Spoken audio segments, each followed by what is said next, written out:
Let's get into some things of the things, child. We got some stuff to talk about today, honey. We got some stuff to talk about.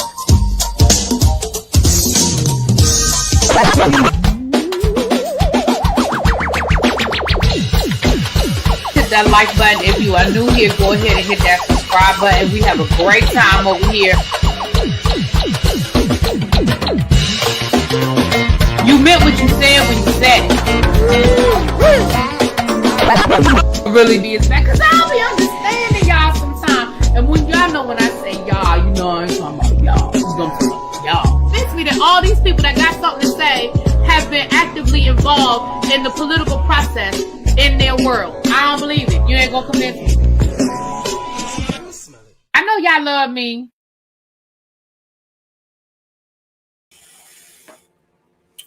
Ooh, why am I like this? What's up? Happy Wednesday, everybody. I got to change my background. I got to get me a spring March background going on. Hopefully, here's one. Hopefully we're making our way into spring, honey. I'm going to be just wishful thinking. Hey, everybody, come on in. You guys, listen, we're going to do a little bit of hot topics tonight. And then we're going to start reading Who's Watching Shorty. I know I've been promising y'all that for over a week, but baby, life has been lifing, but we're going to start it tonight. So I'm going to read. My intention is to read the forward and read chapter 1. What did I say today was Wednesday? Oh my goodness. Today is Thursday. Oh, Jesus. And yes, thank you, Don. Today is the last day to vote for the Starlight Awards. I thank you guys so much because this voting season has been long, but I appreciate every vote. I've been voting, y'all been voting. People say they've been voting, and the things are the things. I have booked my hotel room. I got to get my ticket and I have to get my flight, and I'll probably take care of that in the next week. When I get paid next week, But hotel is booked, honey. So don't make me the Erica Kane of the Starlight Awards. Don't make me the Erica Kane of the Starlight Awards where I've been nominated for these awards and I don't win nothing. Don't have me coming home. Don't have me sitting in the audience smiling like this.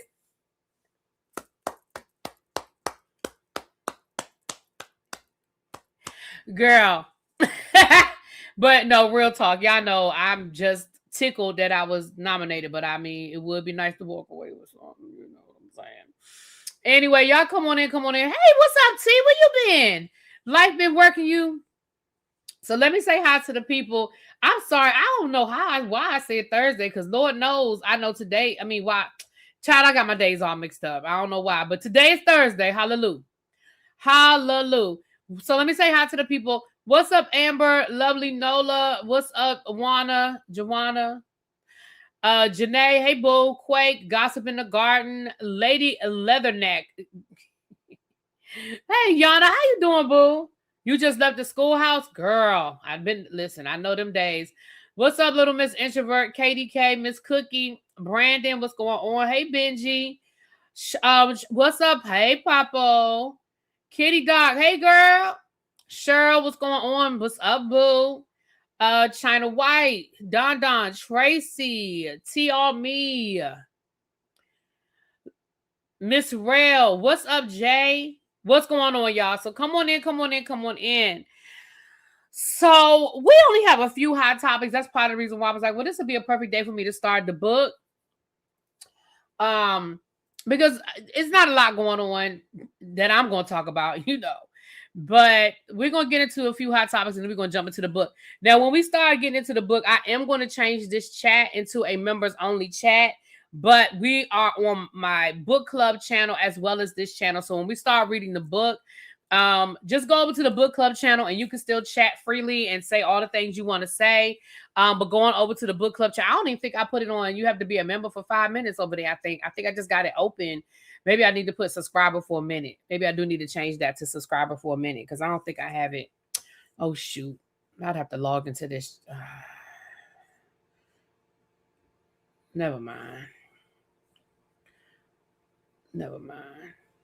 Because I think I might have to do too much, child. I might have to do too much to do all of that. Yeah. Yeah, I have to do too much to do all of that. So it's open. So you don't even have to subscribe. Although I want you to subscribe. I just forgot to switch it to subscriber mode. So I want you to subscribe. But anyway, so that's what we're going to be reading the book. So that's why I said we're going to be switching it over to a members only chat once we get to that part. Okay. All right.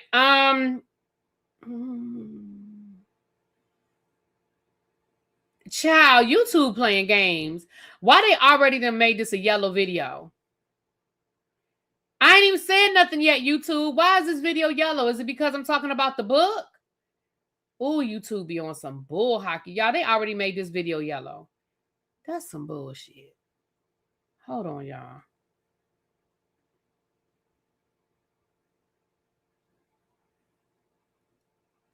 YouTube.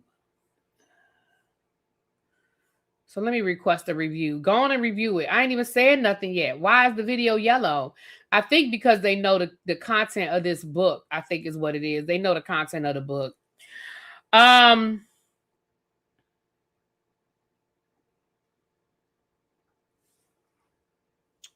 don't have nothing in the title. It's just say book club. Who's watching Shorty? But I think it's they know what's in the book, and I think that's what it is. So I'll figure it out. I'll figure it out. Next time I won't put the title of the book. I'll just put the thumbnail. I don't know if the thumbnail got. I don't know if the thumbnail got flagged too. I don't know.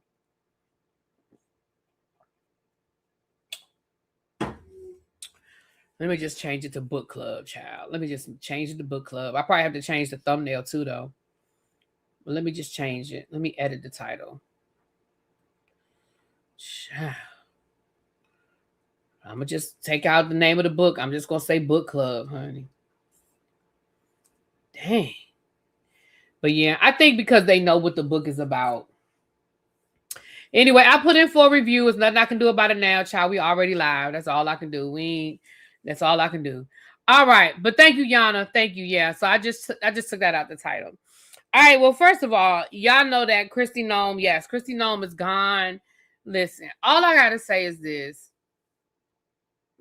In a cabinet full of people who are breaking the law, allegedly, I'm going to say allegedly, and a cabinet full of people who are horrible at their job, and a cabinet full of people who are not qualified to be doing the position and doing the job that they're doing. I mean, Kristi Noem, how bad of a job did you have to be doing that you got fired before RFK? Let's let that sink in. Girl, you got fired before RFK Jr.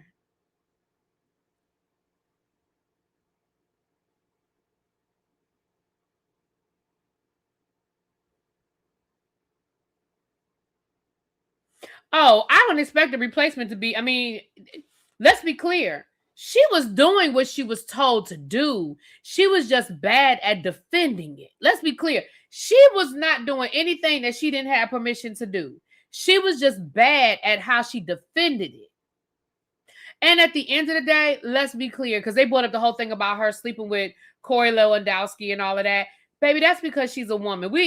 Kristi, at the end of the day, they might pretend like you at the end of the day, you still a woman and they still don't respect you on the same level. Because let's be clear, a man having an affair is not an issue. But because you were having an affair now that's an issue.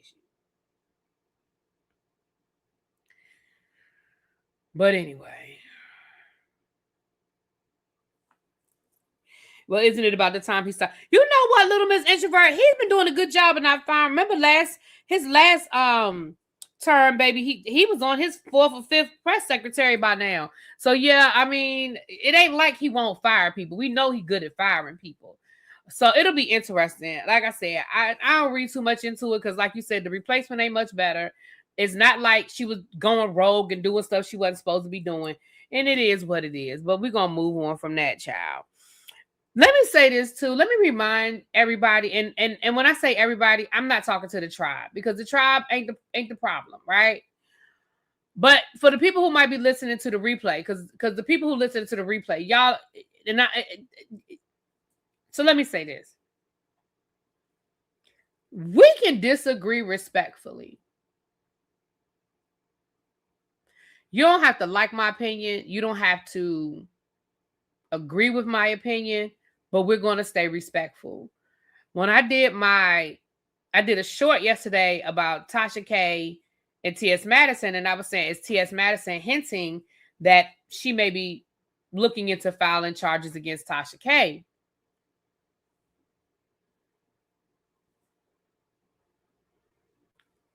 I understand that whenever I bring up Tasha K, people are going to have something to say. The comments be blowing up. People have opinions. I understand when I talk about T.S. Madison, people are going to have an opinion. I get it. Either you love her or you hate her. Either you love Tasha K or you hate her. I get it. Same thing with Funky Dineva. I get it. And I have no problem with y'all disagreeing with my opinion or how I chose to talk about a story. No problem. But what we're not going to do, we are not going to tolerate the disrespect towards me or towards, to a certain degree, the people we're talking about. Like, we can laugh and joke about people, but the very first comment under that video said, Tim, no, he need to stop. That we're not doing over here. Now, maybe you can do that in other people's comments, but we're not doing that over here. T.S. Madison's name is T.S. Madison. Her pronouns are her. Period. Now, you could say that it's bullshit. You could say you don't like T.S. You could even, fine. But that's what we're not going to do. Oh, happy birthday, Montrez. Everybody wish, y'all know that's my boo. Everybody wish Montrez a happy birthday. Happy birthday. That's right, because you and Busy have the same birthday. Happy birthday. So I deleted that comment. I didn't block that person, but the next time I will.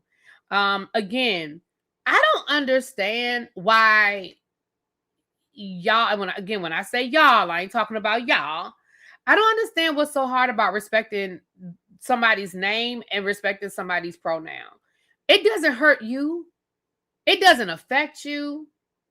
How is calling T.S. Madison other than the name she was born with? How is that hurting you? And I know that some people don't see it as a big deal. What's the big deal? I don't care. That's what her mama named her, blah, blah, blah, blah, blah. What's the big deal? But over here, it's a big deal for me. So I'm just letting y'all know, you can not like T.S. Madison and you can disagree with T.S. Madison. You can have your opinion, but that I'm not doing. We're not misgendering people and we're not calling people out their name.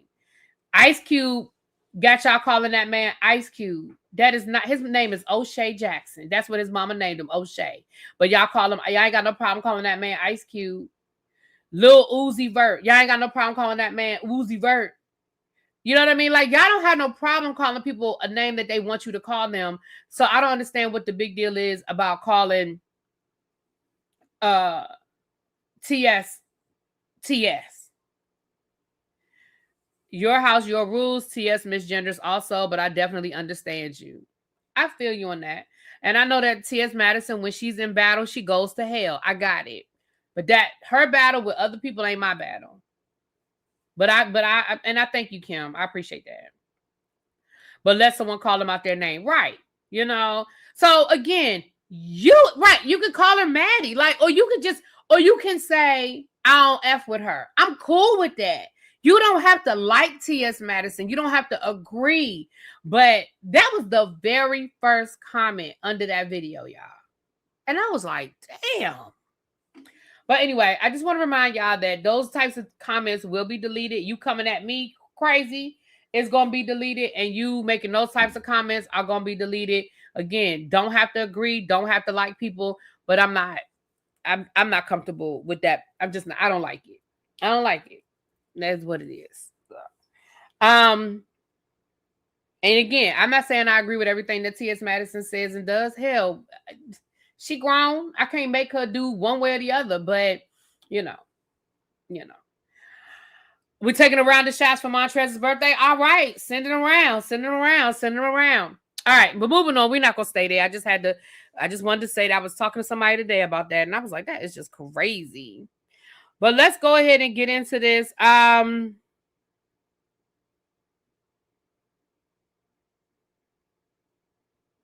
I'm sorry. I don't have a lot to talk about, so let me just go through some of these highlights that I picked up over the last couple of days. Stephon Diggs has been fired. He went all the way to the Super Bowl, but they cut him from the New England Patriots. I'm sure it was for a variety of reasons. But yeah, so he'll be looking for a job. Do I think somebody will pick him up? Yeah. He'll be all right, He'll be all right. Queen Latifah, who is still alive, by the way. I don't know where that viral, I guess it was a viral rumor that Queen Latifah had passed away. She's alive. She did a video showing that she's alive and well. But Queen Latifah and Taraji P. Henson inked deals with Lifetime to executive produce several original movies. Y'all, I have been enjoying these original movies on Lifetime from these Black people. Mary J. Blige, I enjoyed. She did, well, now she's done 4. She's done 3. They fired him before Jazzy's husband, Darius. Mary J. Blige has done 4. And the last one with Tisha Campbell, I liked it. I watched it a few weeks ago. I thought it was a really, really cute movie. It was about them. It was about when you get in that marriage and that marriage hits a slump and you got empty nest. The kids are off in college and y'all are trying to figure it out. I thought it was really, really cute. I thought it was a cute movie. And I love me some Tisha Campbell. And I feel like she was doing a little method acting in there because there was some parts about her learning how to love herself again and stuff like that. And I think that might be some real life in there. Me too, Kim. I watch my Christmas movies, honey. Tony Braxton had a couple of movies. They in my DVR. I ain't watched them yet. Terry McMillan, who I'm not the biggest Terry McMillan fan, but her movies were cute. And of course, Garcelle, she's had a couple. I think they're the romance ones. I know she's done a couple of the thrillers, but they've been cute. So I'm here for it, and I'm definitely here to see what Queen Latifah is going to bring and what Taraji is going to bring. And what I love is that these movies have been successful, and so Lifetime is continuing to reach out to more Black women for these stories. And so I'm here for it. I'm here for it. More Republicans are retiring. We on number 39 now. And here's the thing. I don't give you any credit for retiring. I give you none. I would much rather you stay there and do your fucking job. Don't retire because you don't have the balls to stand up to Trump and stand up to MAGA. Stay there and fight, because right is right and wrong is wrong. We don't have to agree on political ideologies to agree certain things are just right and certain things are just wrong. So y'all are retiring, y'all are tucking your tail, and y'all are leaving town because you don't have the balls to stand up against what's wrong. So now you're just going to leave it up to the next person. I don't respect that at all. Moving right along. Damon Wayans Jr. and Insecure actress Christina Elmore are set to star in an NBC drama called Puzzled. Now, Damon Wayans Jr. and his father had a sitcom last year together, which I thought was kind of cute. I guess they never caught on in the ratings. I'm not sure. I thought it was cute. I mean, it wasn't must-see TV for me, but it was cute. It was something cute to watch. I mean, Damon Wayans was playing a DJ. He worked from home. I think he lived next door to his son or something like that. And Essence Atkins played the son. Now, I'm going to tell you what I didn't like. And I know if y'all are talking in the chat's not moving. So I'm not ignoring y'all. I'm not sure if it's, remember last week we were having that problem with the chat, or if y'all just aren't talking. I don't know. But just letting y'all know, I'm not ignoring y'all. The chat is not moving on my end. I don't know. This is going to sound very superficial when I say this. And I really don't want to come off as superficial, but it's going to sound very superficial. So I'm admitting it now. So don't tell me, really, B, that was so superficial. I'm telling you that is superficial. Y'all are talking. Don't play with Dana. Okay, it's coming through now. Okay, it's coming through now. Don't play with Dana. I like the show. We talking. Papa's House was a good family friendly show. Yeah, I thought it was cute too. So again, I'm not really sure why it was canceled other than CBS. Yeah, I know CBS trying to get rid of all the black people. But I will say this. Damon Wayans Jr. voice annoys me. The way he talks annoys me. And I know that that's superficial and a little fucked up. But he talks so proper and so like Valley Boy that, dad. Like when they were doing their press run and they were talking, and he'd be like, well, it's been really great working with my father, because I don't know. Like, I don't know. It's just crazy. Oh, that annoyed me. And I know that's superficial, y'all. I know, but it did. It annoyed me. So I enjoyed the show from certain aspects, but he annoyed me. But I did watch it. I supported it. It got my little rating, but it just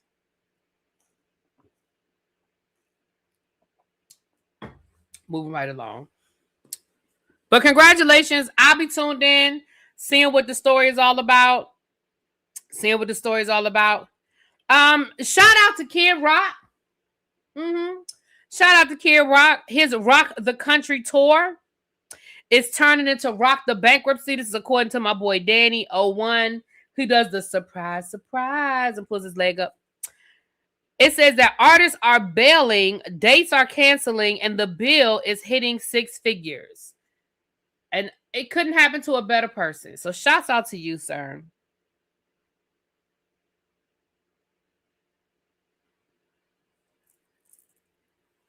Shouts out to you. Couldn't have happened to a better person.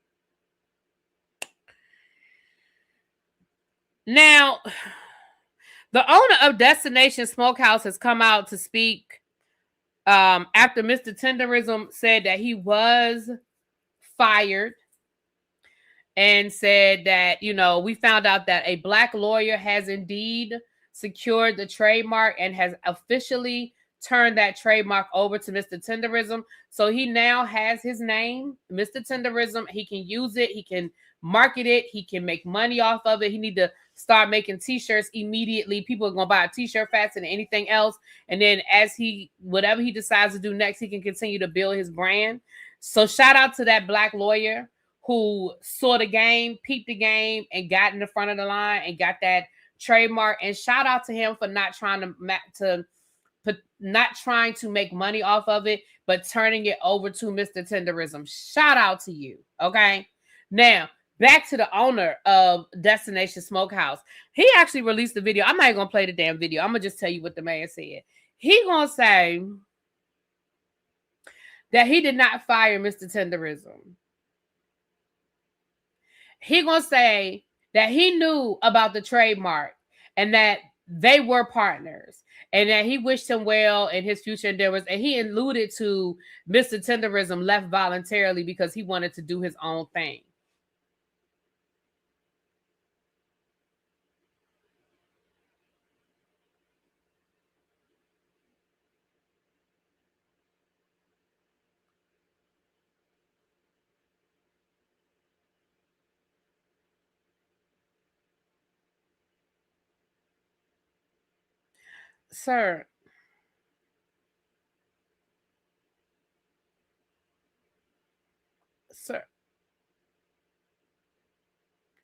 Sir, nobody believes that. Nobody believes that that man walked away from Destination Smokehouse, a company he thought he was a partner in. He didn't walk away from that. You fired him because you were getting too much blowback and too much flack, and you really thought that you were bigger than the program. You really thought that people would keep lining up if Unc wasn't there. That's what you thought. But now, what's up, princess? How you been, boo? But now ain't nobody lined up to eat your damn barbecue because they lined up to see Unc. They lined up to see Unc. They didn't line up. They never lined up to see you. Let's be clear. And now all of a sudden you didn't fire him. Sir, Then why he leave? And why would he lie? That man has no reason to lie on you. That man could just as easily say, hey, I wanted to do my own thing. You know, we parted ways. Ain't no hard feelings. So why would that man lie? He has no reason to lie. Hello? He ain't got no reason to lie on you.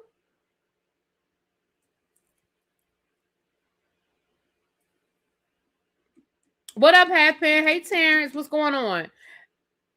That Sapien is only trying to save face, as this will be his fourth failed business at that location. Damn, not the fourth.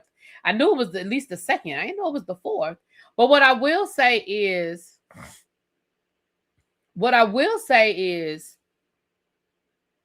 nobody believes you, sir, and that's why your place has turned into a ghost town. That's why ain't nobody there no more.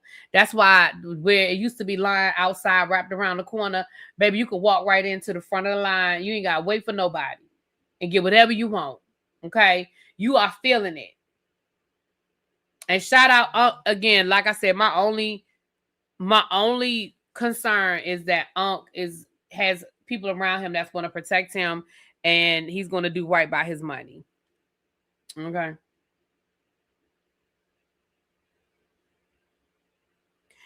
Now, 50 Cent posted this on his page. I don't know if he's trolling or if he's serious, but he posted this on his page. 50 Cent reportedly developing Surviving T.I. and Tiny documentary. You know, 50 Cent is a troll. Who knows? Who cares?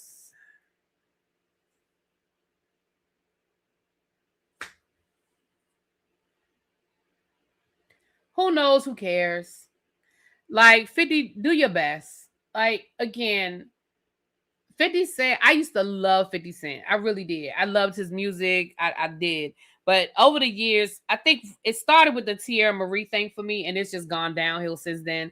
I really feel better knowing that he really doesn't own power the way he pretends like he owns power. So I feel less guilt watching the show and supporting power because, you know, he's an ass. And that's all I got for him. Shout out to me, please, if you haven't. Oh, sorry. Vote last day. We got 5 hours left. Vote. You can vote until 12 o'clock Central Standard Time, 12 midnight. So if you haven't voted, please vote. Child, we're going to put Britney. Well, Britney already been on the sick and shut-in list. Britney Spears arrested on a DUI in California. Listen, I have said this before, and I will continue to say it so that anybody has any misunderstanding, so there will be no misunderstanding. I ain't never said that Britney Spears didn't need some help. I ain't never said that. But what I said was what they were doing to her was wrong. That conservatorship and the way they had her under lock and key and the way that she didn't have any access to her own money and her father was videotaping her with her boyfriends and the girl couldn't even have a cell phone, that I felt was a problem. I ain't never said that girl didn't need no help. I believe she deals with mental health, and I do believe she needs to be medicated and it needs to be calibrated, and people need to keep an eye on her. I just never agreed with that conservatorship and all the things they were doing allegedly under that conservatorship. And I say allegedly, but we read the court documents, child. We went through the court documents over here. That video, I don't know, that's probably a couple of years ago. But I do believe she had a mental break. When she shaved her head off, I believe that's where it started. That doesn't mean that there weren't what's the word I'm looking for, y'all? That doesn't mean that there weren't signs before that, but I think that's where the mental break happened. I just believe that. I believe when she shaved her head that time, I believe that is when it happened. So do I think she needs help? Yes, I absolutely have always believed that. I just never believed that never is a strong word. Once things started coming out about that conservatorship, that's when I was like, well, I don't think that's the answer. You think the conservatorship made it worse? It may have. So we're just going to keep her on. Right, Tracy. What her dad did to her was wrong, but she needs help. Yeah. We're just going to put her on the sick and shut in there.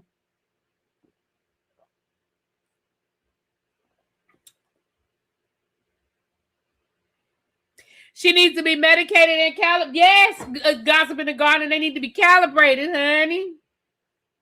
Brittany needs the Amanda Bynes level of help. Amanda Bynes is doing good. She said she on Ozempic. She done lost some weight. She got her. I think she's a nail tech now. She's got her cosmetology license. She doing nails. Listen, Amanda may never tell her story, and that's not her. And listen, I don't need. Would I like to hear her story? Sure, but I think she don't need to tell her story to nobody but her therapist, because I do think she need to be talking to a therapist. But Amanda seems to be doing a lot better.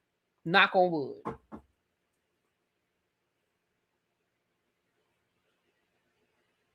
But again, I ain't never said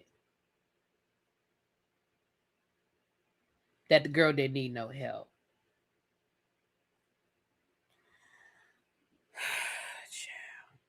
I have some potentially bad news for y'all. Now, y'all tell me. You know what? I haven't done this in a long time. I'm gonna put a poll in the chat. Once I give y'all this information, I'm gonna put a poll in the chat. So y'all can tell me what y'all think. Hold on, where's the poll? Start a poll.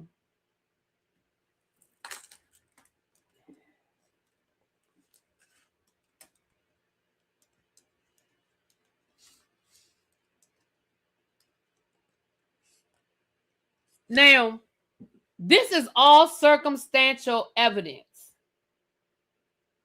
All circumstantial evidence. But I found I came across a TikTok earlier today. There's a particular new housewife of Atlanta. A particular new housewife of Atlanta. You know what? I thought she passed it. Maybe she didn't. I thought she was actually doing nails, but she's just in nail school. Okay. But either way, she's doing really well. Yeah. Maybe she's just still in there. Look, I can't do Billy Porter. Look.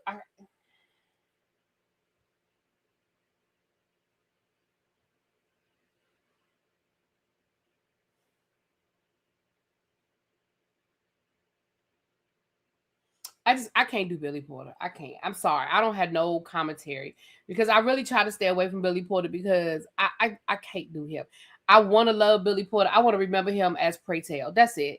All I want from Billy Porter is Pray Tell. I just love Pray Tell. I don't know how I feel about Billy Porter. Okay. Now there is some news coming out potentially about a new housewife of Atlanta. Allegedly, she received some business loans back in 2022 from known MAGA contributors, known MAGA people, allegedly. Well, the loans ain't allegedly, but, And then, allegedly, this is what her Instagram looks like. She follows Tiffany Trump, Ivanka Trump, and Donald Trump. She follows POTUS, the official POTUS handle. And I'm not gonna say that just because you follow all of these people, it makes you MAGA. I'm not even gonna say that you getting loans from MAGA people makes you MAGA, but it does make you go, how many of my Arsenio Hall people in the house? Remember Arsenio Hall back in the day when he used to do things that make you go, And he would say, I'm not saying that this plus this equals this, but it does make you go, Now, Pinky Cole, that's allegedly who she follows down to the social media, allegedly. That's also allegedly Donald Trump's people that she received these business loans from in 2022. And again, getting a business loan from a MAGA person doesn't make you MAGA.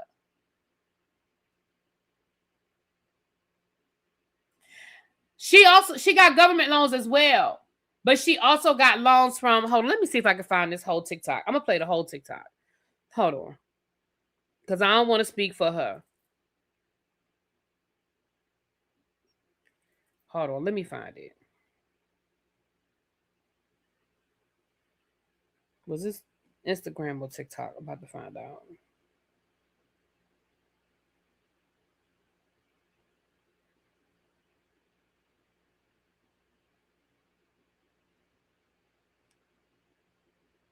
Because I don't want to put this on her if it ain't her. Hold on, that must be TikTok then. Hold on, let me go over to the TikTok. Now let me know.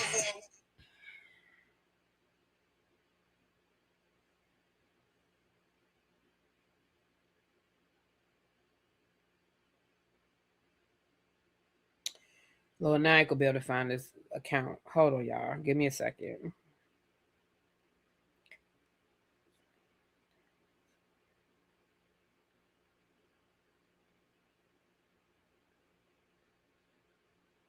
I think that's TikTok. I can't tell whether I saw this on TikTok. I think that's TikTok. Hold on.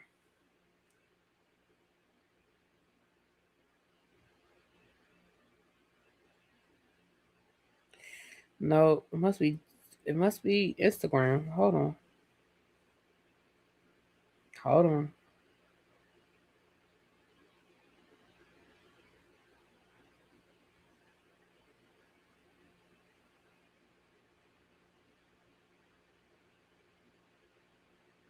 I can't find it, y'all. I can't find this TikTok account.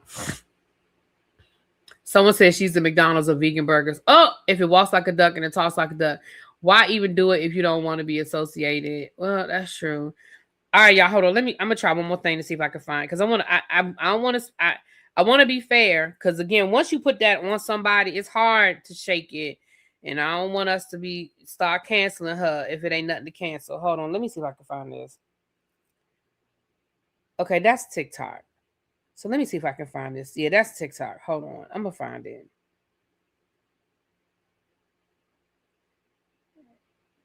I don't know why it's not coming up. Hold on, y'all. Let me try one more thing.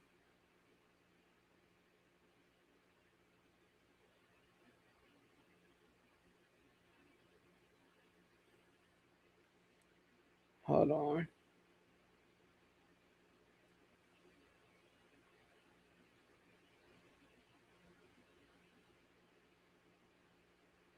Here it is. I was about to say, I knew okay, hold on. Let me find it. Let me find it. Let me find it.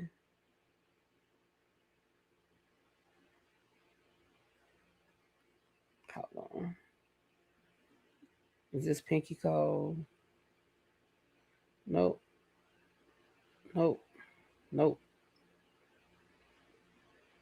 Lord, he posts a lot. Hold on.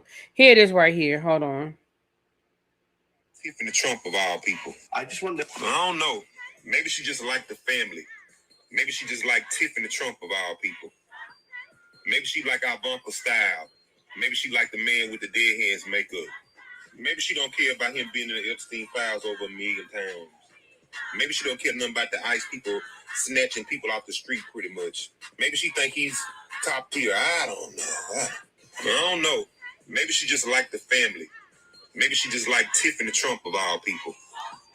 Maybe she like our bumper style. That little minister man. All right, hold on. So that's allegedly, but here's another one. Hold on. Of course she is. What else would you expect from a MAGA Republican? From Baltimore to have big fun. Shout out to those people who open businesses and owe taxes and get a whole new LLC and get from underneath the debt, you know. And you know, I forgot all about this. Now, how you get $25 million from investors for your business, but won't pay your employees what they worth, nor will you pay the taxes, nor will you pay the state of Georgia in revenue, sales tax. Then you will go on to close the stores a few years later or be hemorrhaging money from the stores. Then you allege that people are not doing what they're supposed to do. Now, my accounting mind is like, where is the $25 million? Who has it now? Because it definitely didn't go into the expense. It's almost like evading taxes in a sense. She said she had to fire her people in C-suite. So, you know what I'm saying? Even though in the C-suite I worked in, the boss knew everything, but everybody managed differently, I guess. The man that's running Essence in the ground and owe money to the city of New Orleans, hundreds of millions of dollars or hundreds of thousands of dollars. Because if I do the math in my mind, $25 million invested into your company to help your other locations. If you got 14 locations, that's 1.7, I think, something $1 million per location to help them stay afloat on top of the sales of coming in from regular people. You'll be able to break even at least $1 million if you streamline hours, cut back on overtime, all kind of stuff. You get what I'm saying? So you may walk away with 700,000, 800,000 or more. Well, it depends. It depends on the payroll hours. It depends on the staffing and all that kind of stuff. Food costs, counting what you have on the shelf, watching every penny, make sure people do what they're supposed to do, getting the right staff in, training them, not trying to be a mogul in the making and the shit going on behind the scenes. Look, it's a lot to this. It really is. And then, folks was down there protesting the lady's business. This a mess. And I do believe the dude was related to it. Oh, Lord, this is a hot mess. If this ain't a Tyler Perry movie plot line, I swear to God. But if you don't pay the state of Georgia on this. So somebody said, what's his TikTok? His TikTok is It's Me Darian 2. So ITS, capital ME, capital DARIAN, and then the number 2. So I ain't saying the girl is MAGA because I don't know her. All I'm saying is you following the whole Trump family is a little suspicious.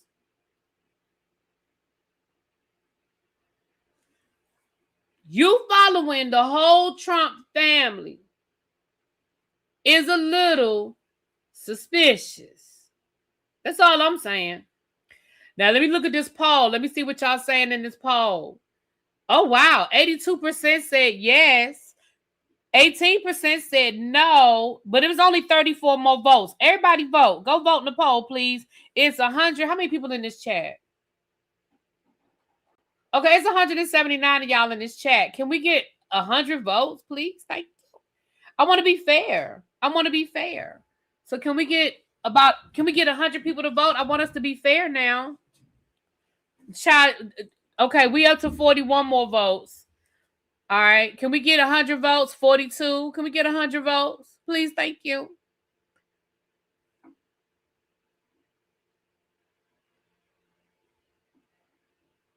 She got money from Georgia and following them people, so she doesn't have to pay the state back. Oop. Cindy says you say she playing chess. All right, we got 53 votes. We're trying to get to 100 votes, y'all. Can y'all vote? That's just how y'all be voting for president. Just don't show up. Just don't hit the button. Can y'all vote, please? I want to be fair. I don't want to call this lady MAGA and she not MAGA. I want to be fair. We up to 54 votes. I'm going to close the poll in a minute. I was trying to get to 100, please, and thank you. While y'all are voting, let me get ready. We get ready to transition. So for the people that came in here late, we get ready to go over to the book club channel. This live is still going to be going on, but I'm gonna switch it. I'm gonna switch the chat over to members only, so you can meet us. The link is pinned. You can meet me on the book club channel if you want to talk in the chat. Okay. When I come across situations like this, I check to see if they follow Obama. Also, I draw the conclusion from there. Now that's a good point, Lori. Does she also follow Michelle Baraka? That's a good question. That's valid. Some people might want to see both. Does she follow Kamala? Good question. See, that's what I'm saying. I'm not calling her MAGA.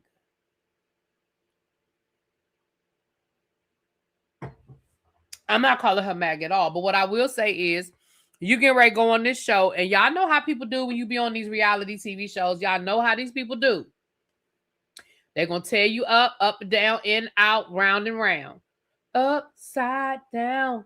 Hey, boy, you turn me inside out and round and round, upside down, you're turning me. Okay, my bad. I had a whole dance break. My bad. I was about to go there. We was about to be partying in here, baby. That's my jam right there. That's one of my favorite Donna Ross songs. And I'm not a big Donna Ross fan, but baby, that one right there, that one, and I'm coming out. I love that song. I'm coming. That's my jam right there. Get it? Yes. You was trying to vote with all my emails. Thank you, Nisa. Thank you, boo. Take me through there. Yes. Oh, Donna's your favorite. I've never been a Donna Ross fan. I'm not a Donna Ross fan. The same reason for this. It's pretty much for the exact same reason why I'm not a Beyonce fan, if I'm being honest. All right, y'all, get on this boat with us, okay? We getting on this boat ship. It's a ship. We are getting on this ship next February. Y'all have a year to pay this thing off almost. Y'all got almost a year. You got 7 months to pay this thing off. Go these rates. Again, you can book after March the 16th. I just cannot. Wait a minute, for real, Brandon. Okay, hold on. I'm gonna come back to that. I just cannot guarantee these rates. Okay, so you can book up until the ship leaves the dock or the ship is sold out, whichever happens first. So come on and get on this ship with us. Y'all know I know y'all sick of me saying this. After the 16th, I'm not gonna read it every day. I'm not gonna read it. Well, I ain't lying. I might, but I ain't gonna do this every day. But $892.86 is where it starts. $1,008.86. Balcony is $1,386. You guys have until March the 16th to lock that rate in. The deposit is $200, and you have until November the 28th to pay it out. November. Well, no, Tawanda. Baby, we've been talking. We've been talking. We about to go into book club is what we about to do. It's okay, boo.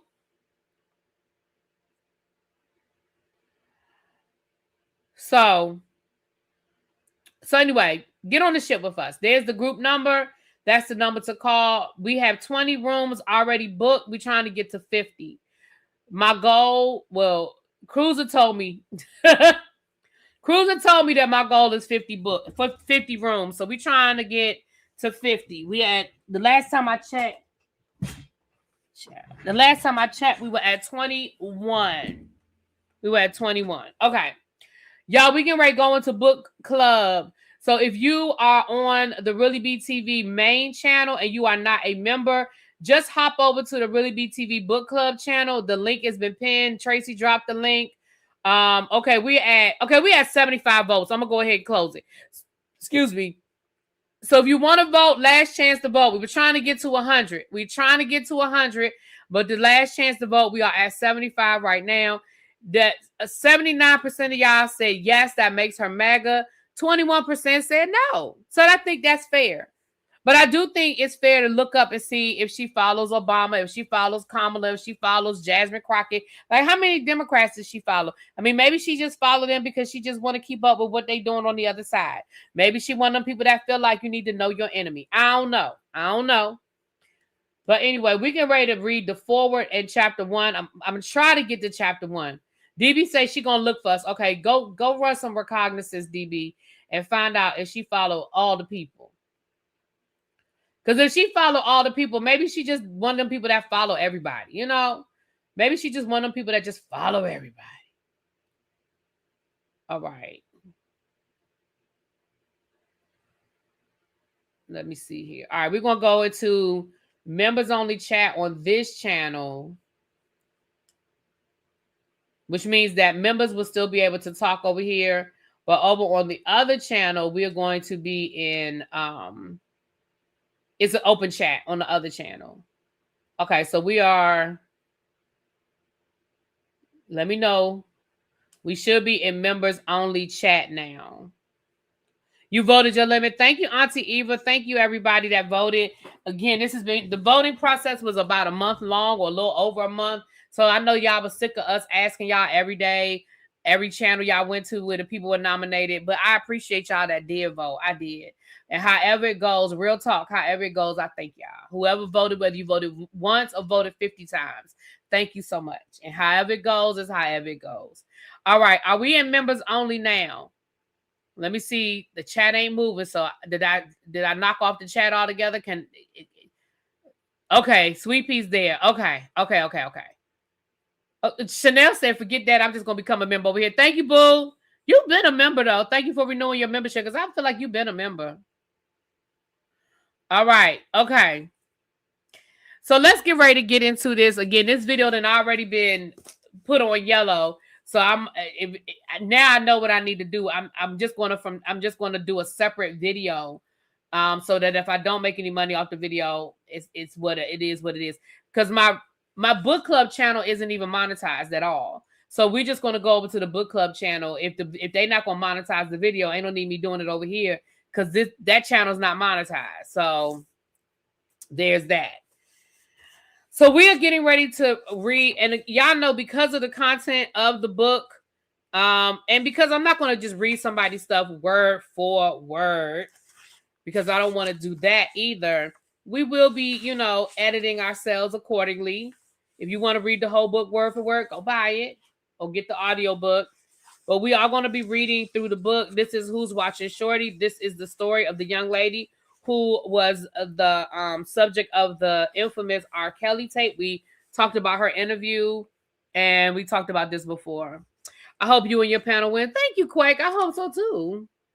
I read this book in one day. So good, but it made me so angry. Yeah, I've heard that. So, again, we're going to read through. And then what I'll probably do is we'll probably just do the rest of it on the other channel, because if YouTube is going to be playing like that, child, I might as well do it on the channel that ain't monetized. Okay, it don't need me losing money over here. Okay.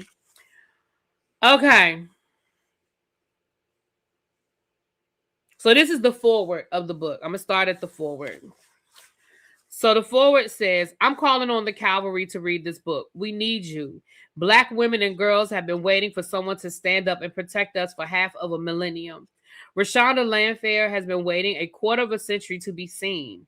In this brave and beautiful memoir, Rashonda emerges as a dynamic and resilient adult to tell her story in her own words for the first time. She owes us nothing, but she has given us a gift.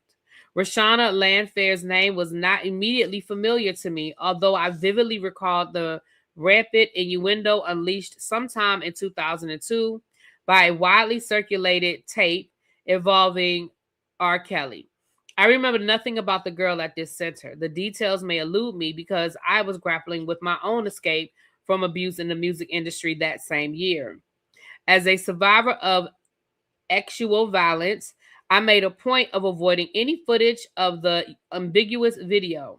In spite of my best efforts, the insistent buzz about the material made it impossible for me to remain totally ignorant. Okay. Looking back now, I remember hearing about a fast girl, that's what they always call them, and a PORN star or a slave who I had been defiled in a number of ways by a man in his 30s. Not once did I hear this gravely imperiled teenager referred to as someone's daughter or as a child of God. No one expressed an interest in how she got there or where she came from or what happened to her after the camera stopped rolling. Why would anyone care? Or why didn't anyone care? Excuse me. The answer to that question is arguably white supremacy's crowning achievement. Rashonda's abuse and our callous indifference to it are heartbreaking installments in the long history of exploitation afflicted on Black women and girls in America. Our casual acceptance of her undeniable suffering reflects centuries of grooming. After all, the institution of slavery was America's economic foundation and depended on the unmitigated assault of Black women and girls. In a society where Black women had no legal rights, there was no room for us to be horrified by the treatment, no opportunity to intervene. For 246 years, our collective psyche found a way to endure unrelenting brutality. So by the time the grown folks who should have rescued Rashonda from R. Kelly saw her on that tape, they have been conditioned along with us to not give a damn. I knew nothing about this. Now, I'm going to be honest and say this, and I said this before, I'm guilty. And I'm going to tell you that I'm guilty because I wasn't a child. I'm not going to sit here and be like, oh, I was young. I was in my 20s. I wasn't a child. And I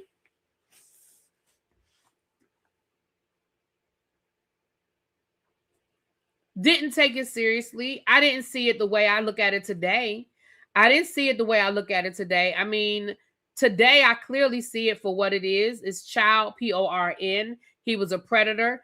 There's no excuse. There's no justification. There's no defense. I don't care how quote unquote fast she was. He was a grown ass man and he was wrong.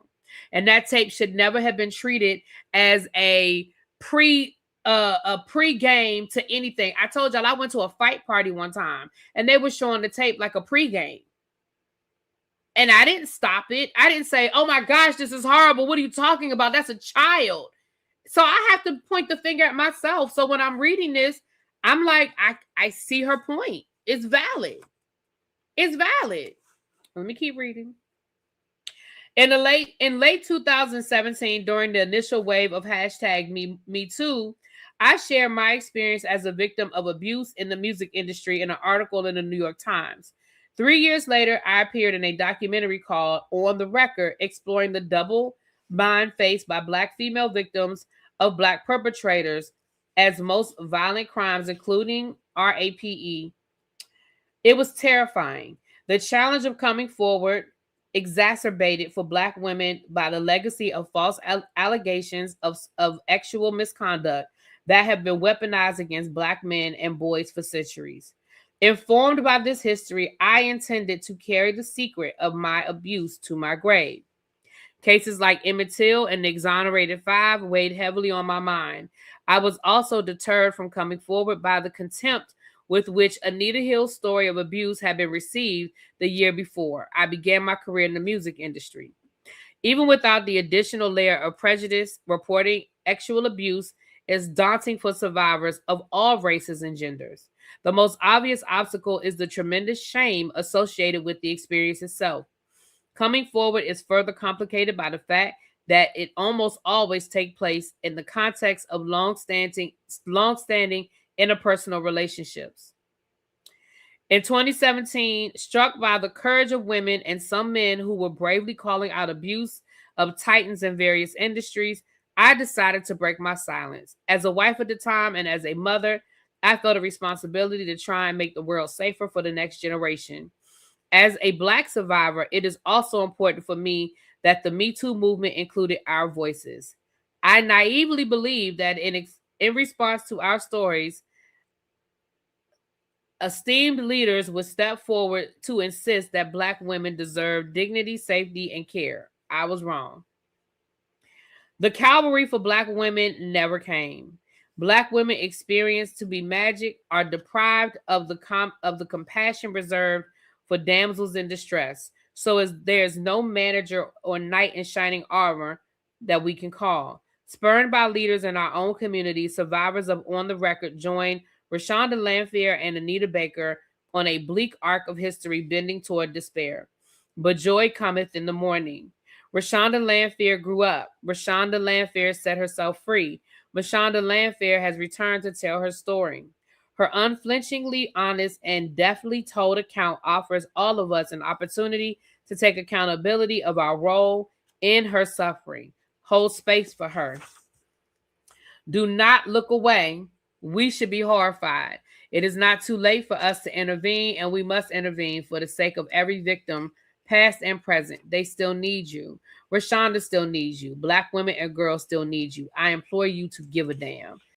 Drew Dixon, October 5th, 2025. So,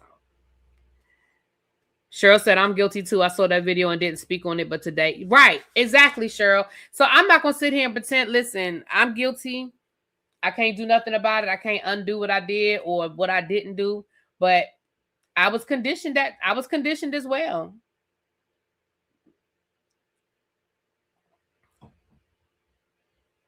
Lord, there go Cajun and DB. I ain't doing this with y'all today. We doing real business here. This is the preface or the preface. What was that foolish girl thinking? If my brain had not been such a tidal wave of conflicted emotions, hold on, y'all. Hold on.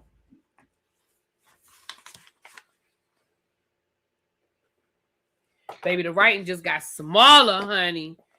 Let me put my reading glasses on, child. The writing got smaller. I said, I ain't about to. Let me put my reading glasses on, honey.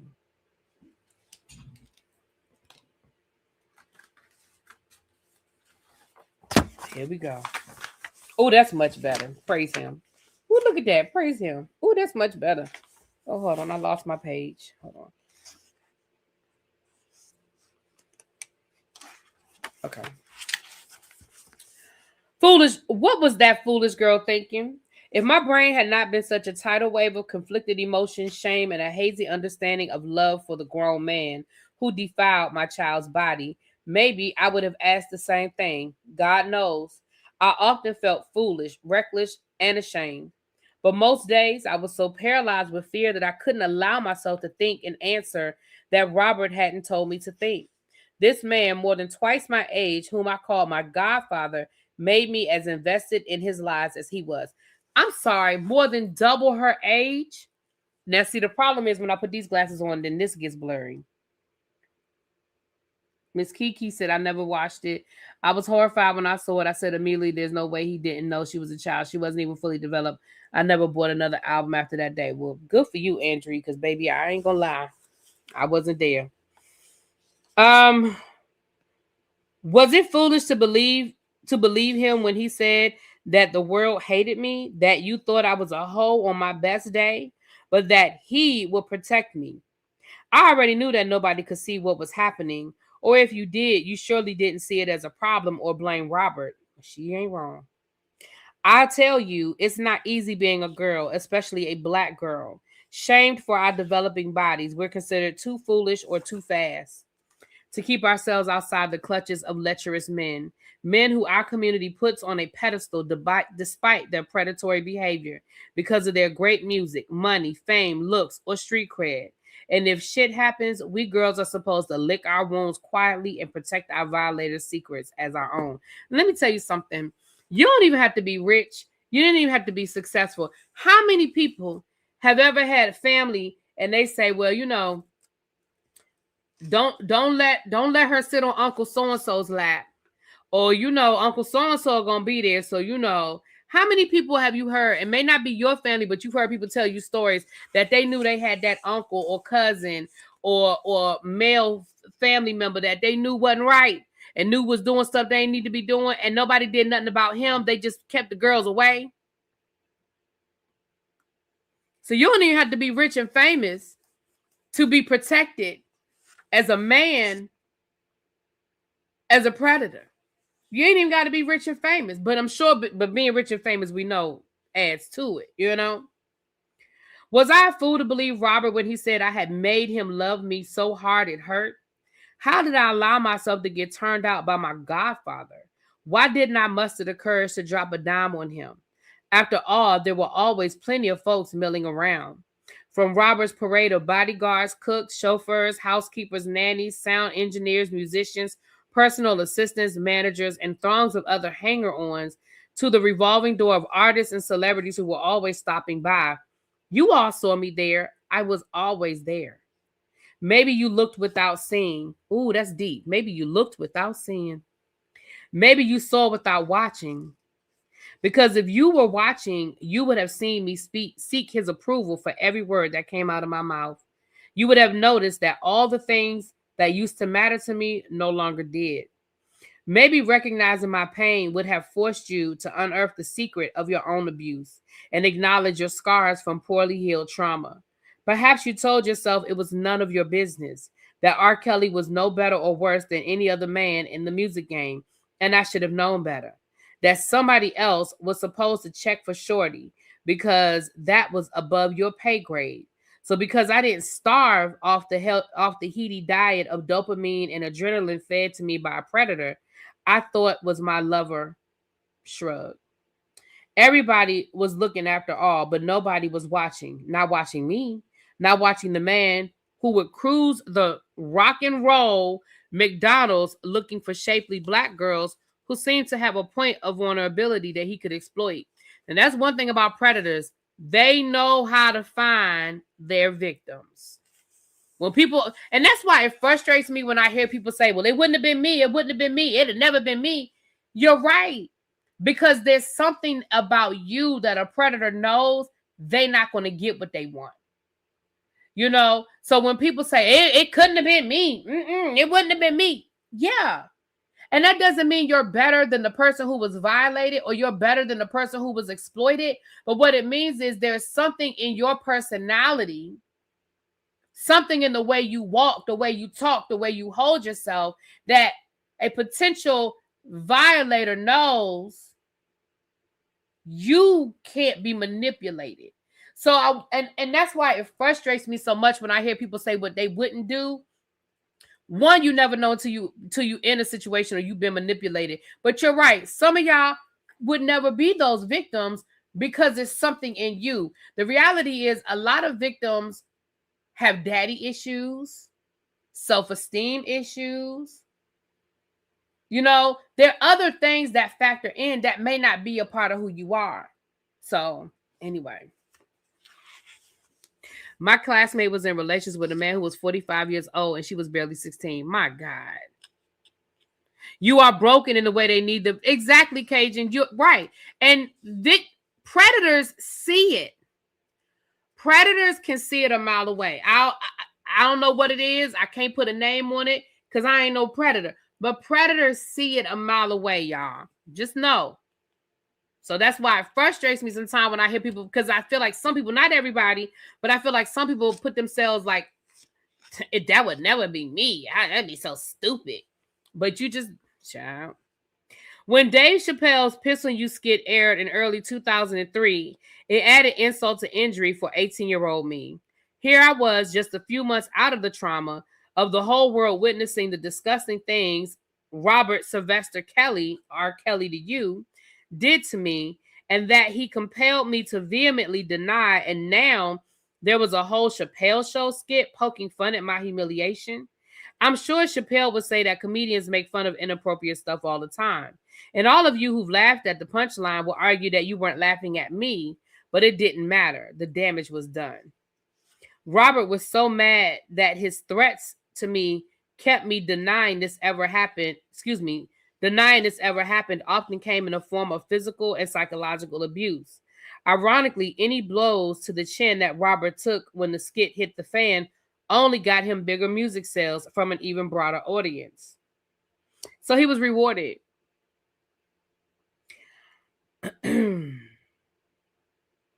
And my ears were always burning from the crass jokes and clucking tongues of friends, neighbors, and church members talking about the girl who got herself peed on. Every now and then, some folks would feel sorry for that foolish girl. Some of you even cried foul. This was child, P-O-R-N, and statutory, you know. But from where I stood, these voices were quickly drowned out by the insults that I was fast and thirsty and foolhardily groupie, a gold digger, a Jezebel, and my family was riding the gravy train. Predators know how to find their prey. Well, I just said that. Robert hunted girls like me, girls with big dreams and naive minds who would believe the lies of a grown-ass man. As much as it sucks to say, Robert, the predator, found the right one in me. From the time I was 12, he fed me his lies, whether silver-tongued and sweet or soul-crushing and damning, until they became my own. Me, this is a quote. She's reading like dialogue. Me, Robert is a devoted godfather teaching me the inner workings of the music business. Also me. Ours is a real but forbidden love. That's why it hurts and it feels scary. I claim no more ownership of Robert's secrets and lies that... What? Oh, sorry, y'all. I claim no more ownership of Robert's secrets and lies that contaminated my mind and deceived my heart. That means I've got to set the record straight. I know that those lies have made some folks mistrust me. I get it. I can't force anyone to believe me. I can't force anyone to believe me. But if you've ever known crippling fear and shame, if you've ever been so exploited and manipulated that it seems like all the exit signs were removed from every door, if you've ever been told you caused your own violation, that you are nasty and beyond repair when you're young and vulnerable, maybe you can relate. When I first started to write this book, I worried about how everyone whose name would be in it would feel. Would I hurt you? Would you hate me? Then I realized that folks who were inclined to hate me already did. And those of you who branded me as a liar are free to believe whatever you want about me. I can't live the rest of my life existence trying to make everyone feel better about your role in my life. All I can do is tell the truth as I knew it then and as I know it now. And let the chips fall where they may. Ooh, I love this. You can tell she's been through therapy. You can tell that this woman has been through therapy and doing the work. Baby, she said, look, I can't do nothing about the people who don't believe me. Either you're going to believe me or you're not. Either you're going to believe me or you're not. I can't do nothing about that.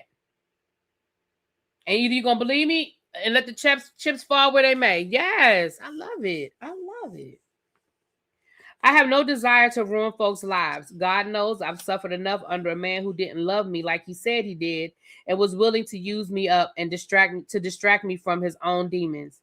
I don't wish that kind of misery on anyone, but my path to healing and wholeness means laying down the burden of other people's dishonesty. I refuse to compromise myself and pollute the truth so folks can save face. Embarrassment sucks, but it isn't the end of the story for any of us. As a full-grown woman, I've come to know a few things about human nature. I know that lots of times human beings don't operate with pure intentions. Sure, we want to help someone, but we also want to see the table from our own feast.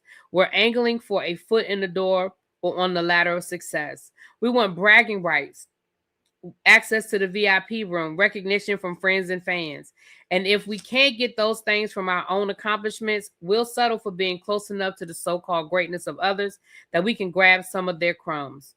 Lots of folks wanted to rub shoulders with R. Kelly. His R&B empire was so big that hundreds of people could feast on his crumbs. So the people protected Robert from scrutiny for his illiteracy, his cheating on his then wife, Andrea Kelly, and especially his abuse of me, a whole bunch of women and girls, and the boy he called his little nephew.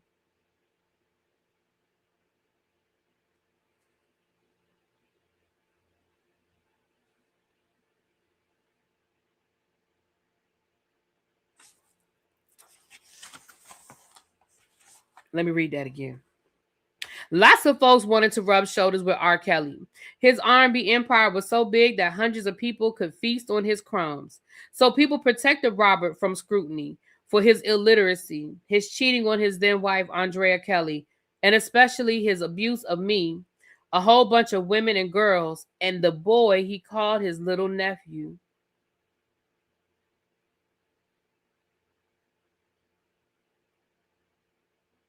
Now, I had heard rumors, but it sounded like she.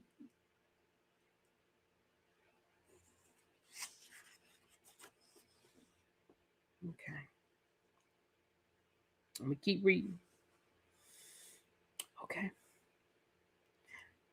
Robert was powerful enough to greenlight or bury folks in the music industry. Plenty of people knew he was a snake, but since the business is full of snakes, they just decided to tread lightly. I'm not here to tell those stories or clear anyone's name, but I will not sidestep the hard truth about these people who lied for me and about me, or who encouraged me to lie to protect myself and others. Robert Sylvester Kelly groomed me to fill my mouth, mind, body, and spirit with the filth he fed. I own the decisions I made, decisions born of warped understanding, fear, confusion, jealousy, and a misguided belief that on the other side of all the lies, there would be peace. I've come to realize that as long as the devil is getting the glory in your story, there will never be peace. I know that's right. Not as long as the devil is getting glory. Yes. I remember that Queen Brielle. I do remember it was a boy in his case now.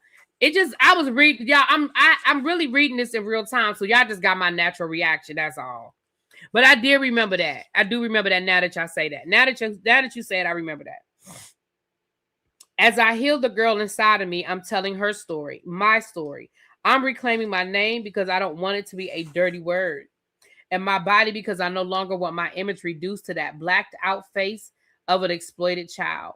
My story may be rough, but I am not a mistake, nor is my life just about suffering and tragedy. That's why I'm raising my voice, stepping out of the shadows, and reintroducing myself because I know there's a blessing in it for me and maybe for you too.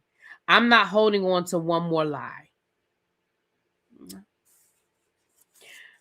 Child, now this is the prologue. Girl, you gotta listen. Now we're gonna read through this, but girl, you got you got the introduction, you got the preface, the preface, the preface, whatever. Now you got the prologue. We ain't even got to chapter 1. Now, Rashonda, I said I wanted to get to chapter 1, but we doing a lot, girl. But it's your story, baby. Tell it. Okay, we're gonna be here. We're going to be here to tell the story. Okay. The prologue. West Side Shorty.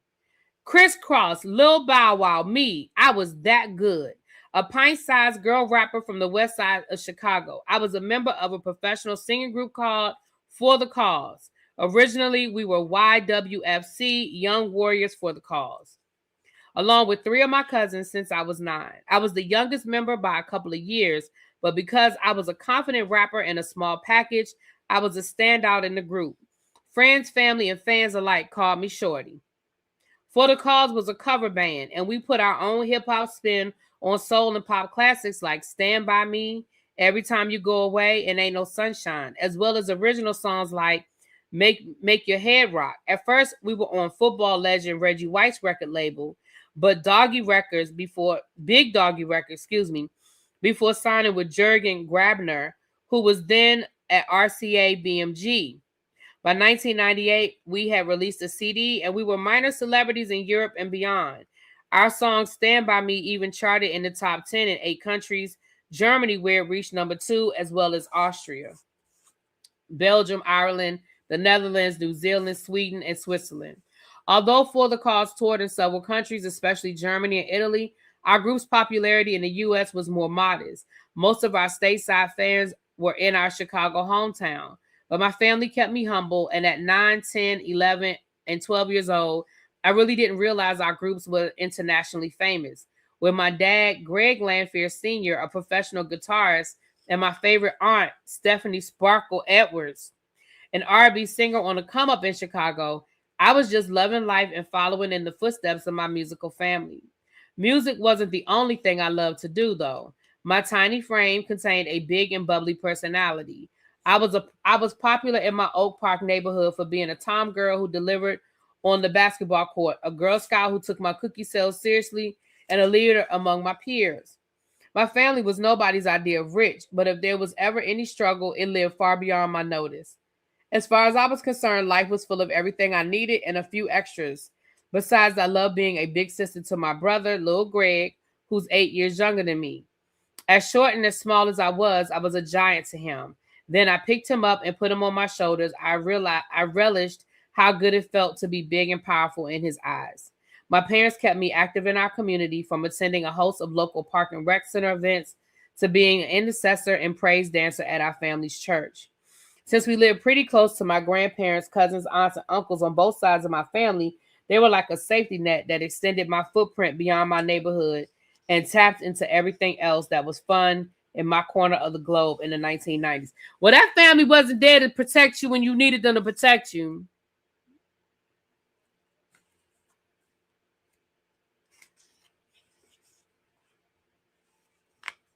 Okay, Lori. Lori said, I want to hear your perspective on the way details her parents' role. Okay. I wouldn't say I had stars in my eyes, but I lived in a world of big aspiration. As Greg Lanfair's daughter, Sparkle's niece, and Shorty the rapper, I definitely enjoyed opportunities to try on what it was like to be a celebrity artist.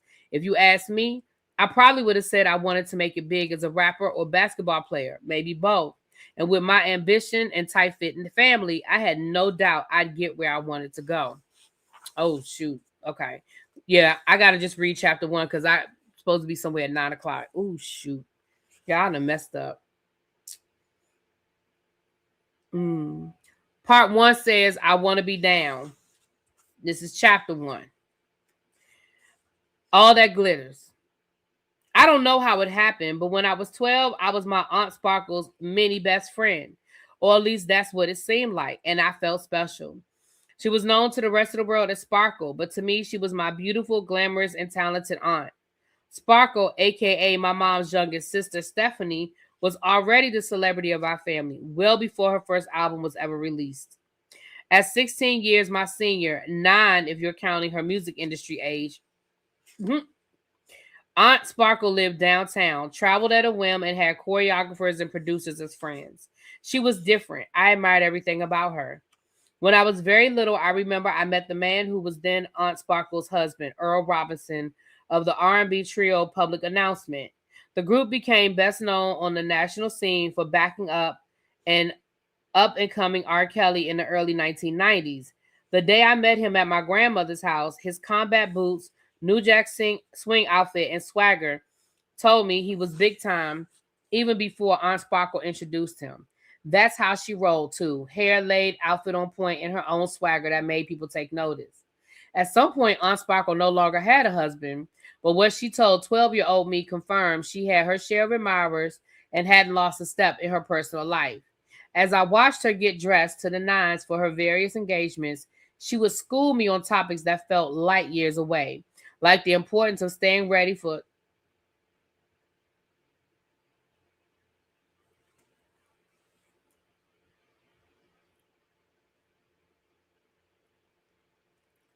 excuse me, like the importance of keeping my vajayjay ready for sexual encounters. I twisted my face into a question mark. Aunt Sparkle stopped putting on makeup. Reading my face, she sighed to the question I didn't ask. Sean, wouldn't it be easier to keep your head clean if you had no hair? I guess I hunched my shoulders. And isn't it easier to see someone's lips if they don't have a beard? Yeah. It's the same with our JJs. Even if you don't want to share yours with anyone else just yet, you will one day. Just take my word on that. And that's not the time to learn how to keep her cute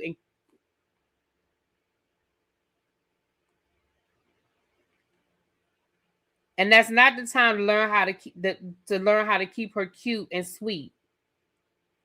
Best to stay ready so you don't have to get ready. Aunt Sparkle tapped my nose with her manicured finger like she had made everything clear. Even as I puzzled over her advice, I was sure of one thing. My aunt was the big sister I never had, and her sensational life felt like a peek behind the veil of womanhood. She didn't say that our conversation was a secret, but I knew they weren't for public consumption either. So I kept her revelations to myself, mostly. Hearing her stories of encounters with high-profile men and her various boyfriends in the music industry filled my imagination with PG-13 daydreams. But I don't want to discourage her from sharing them. But I didn't want to discourage her from sharing them. Aunt Sparkle knew things that seemed important for a future woman like me to know. Things like the intricacies of love and the mysteries of laying in bed with a man.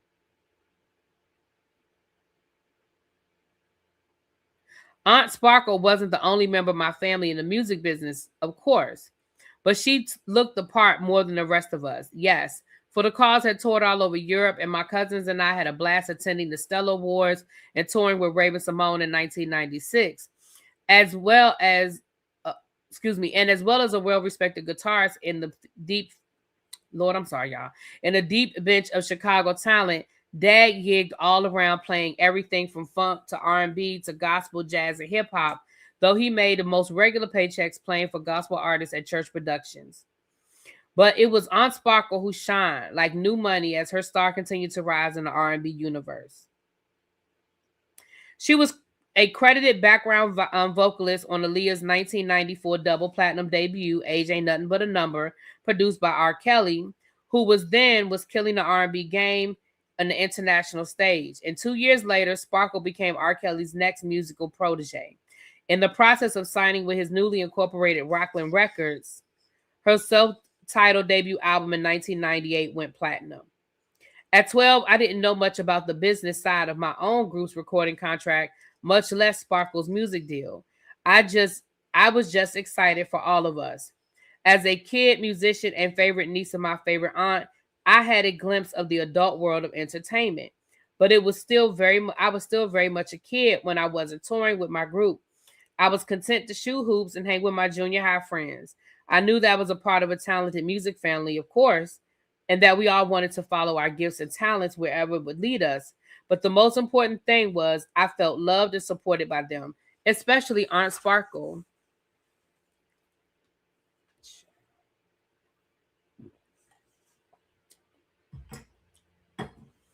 It was the late fall or early winter of 1996 when Aunt Sparkle cheered on my cousins and me at our For the Cause concert at the local Chicago crowd. She brought a guest, R. Kelly. I had no way of knowing how Aunt Sparkle's unexpected guest would make my preteen life in Chicago and my musical aspirations clash and ultimately cancel each other out. I was just happy to take the stage in Chicago and amazed to meet R. Kelly, who when I got off stage, and meet R. Kelly when I got off stage, sorry.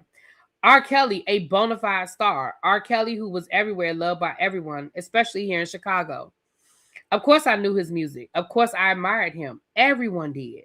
I was excited to spot him at a Fred Hammond concert at my church once, but this was on another level. Not only was Aunt Sparkle R. Kelly's protege, but now he was my group's newest and famous fan. I know that some folks feel otherwise, but even now, I believe that Sparkle's initial intention of introducing R. Kelly to my family came from a place of wanting to see us win like she was. And in Chicago in 1996, as a musical talent in a crowded field of hopefuls, you wanted to get as close to him as you could. I'm sure that's one reason why she connected to him as she did. He was a hit maker. He knew the sound folks couldn't get enough of, and he was still here in Chicago making music where lots of folks would have set up shop in New York or LA. It was like Chi-Town City was his muse. I wasn't thinking about any of that, though. I was just starstruck, excited that my aunt was starting a new career, and amazed that the artist I inspired was acknowledging me. He said he was wowed by us and especially wowed by me as the youngest and smallest member of the group. He made a point of singling me out, complimenting me on my stage presence, and giving me constructive criticism about how to handle myself as a performer. He made me feel seen and respected as an artist, something I also wanted to be. And just when I thought things couldn't get better, he decided to treat my family to a meal at the Cheesecake Factory. Girl, I can no longer remember all that we talked about at dinner, but it was the beginning of getting to know R. Kelly, the star as R. Kelly, the man. Since Aunt Sparkle was working on music, Since Aunt Sparkle was working on music at Robert's studio, I started tagging along and hanging around in the studio too. I love soaking up the energy. It made me that much more excited about my own dreams of being a singer and a rapper. At some point during these days, maybe it was even at our Cheesecake Factory dinner, Robert learned that my dad was a great guitarist. So Robert asked Dad to become a studio musician for him. Although my dad is credited on several R. Kelly albums, he never played on stage with Robert. He would just go to the studio and lay the tracks to inspire in his songwriting. When Dad went to play music, I took those opportunities to join him in the studio as well. It felt great to be around Robert and witness his talent firsthand, and I was also tickled to have a celebrity friend. In addition to the time I spent in the studio, I would also go with Aunt Sparkle or my parents to watch him play basketball with his friends or employees when he rent out Hoops, the gym in Chicago. Then he would take all of us to Rock and Roll McDonald's on North Clark Street or the Cheesecake Factory in North Michigan. Hanging out with Robert was fun, and because he was famous, it was like I was brushed by greatness. Of course, I had met folks who were famous in other countries when I toured with For the Cause, and our fans in those countries screamed for our group, which made me feel famous. So to an extent, I was accustomed to meeting people in the music industry, both here and abroad. But this was the first time I was connected to a huge celebrity I personally looked up to right here at home. It felt terrific, like my whole family was on the come up. It was a couple of months into my friendship with Robert, and I was at Aunt Sparkle's apartment when she said, "Hey, Sean, the next time we're at the studio, you should ask Robert to be your godfather." I turned her words over in my mind. Yeah, that's actually a great idea because that'll make me closer to him. I thought it would be more of a good thing, which seemed great to me, but since I had made this special request for myself, I felt nervous about it. Aunt Sparkle explained that I should sit on his lap and rub his head while I asked him to be my godfather. This instruction seemed sort of weird since I hadn't sat on his lap before, but I didn't question it. The next time I was at the studio with her, I went into his office and did exactly what she told me to do. I was surprised that sitting on his lap created a feeling in me that was beyond the friendship we had been cultivating. Is this okay to do? At some part of me wondered why it didn't feel like sitting on mom's lap or even dad's. Robert stayed put and acted normal. Then he looked up at me. His smile was broad and warm. He said, "Yes." Wow, I smiled. I didn't know that what I had been expecting, but it seemed almost too easy. Cool. My heart felt happy. Now I was a part of his family. When I shared the news of my change in status with my parents, they noted that I already had godparents, but they said this was great. To my mind, they knew that I was also into basketball and music, like Robert was, so they could see that we had meaningful things in common. Robert had visited our church and had given his life to Christ. So as far as I knew, no one was holding the old rumors about him liking teenage girls against him.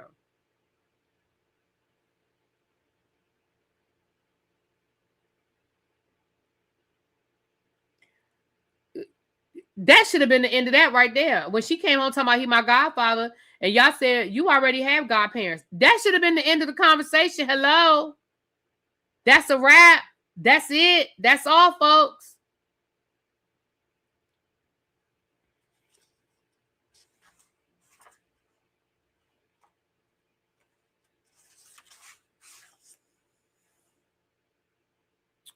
All right, that's not the end of the chapter, but I gotta pause there, y'all. I really got to get off of here because I have to get ready for the panel at 9:00 to review the scene Atlanta, or as Busy likes to call it, the ghetto gays of Atlanta. I have to get ready for that, so we're gonna pause right there. I'm gonna try to come back and read some more tomorrow, but we're gonna do it on my other channel because, like I said, if YouTube is gonna demonetize the video, I'll do it on the channel that's not monetized. And that way, if I have to delete the video later, it's not a big deal. But thank y'all for hanging out with me. We're going to do it on the other channel. So if you are not subscribed, please get subscribed. The link is pinned at the top of this chat. Get subscribed over there because that's where we'll be reading the rest of the book. Okay? All right. I'm going to talk to y'all later. Y'all have a good evening. Okay? Woo. I don't know if I'm gonna be able to do a lot of that at a time, child. We might have to just do one chapter at a time. It might take us a long time, but baby, that's a lot. That's a lot. But all right, y'all, I'm about to get out of here. I'll talk to y'all later. Book your cruise. All right. Be part of the 50. Thank you.